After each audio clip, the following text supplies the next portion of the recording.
Morning guys, ayan, magkape na tayo. Ilan ba? Nagtatlo tayo.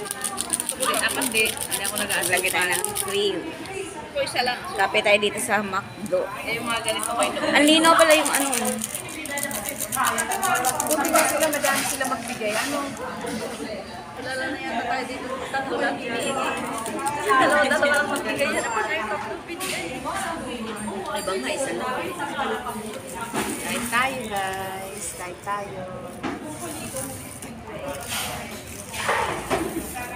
Napagod kami sa paglalakad kaya mula doon. Mula sa ano. Nag-walking na lang kami guys. Dito kami nag-almusal sa McDo. Ayan. Thank you, Ate Janet. Ayan. Kain tayo. Ang reason naman niya, naglalabas siya pag Friday. Saka ayaw nilang magbayad. Lalabas siya pag Friday kasi daw. Pag Saturday, meron din silang sumba.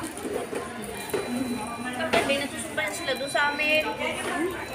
Oh, sa Poblacion 4. Doon sila.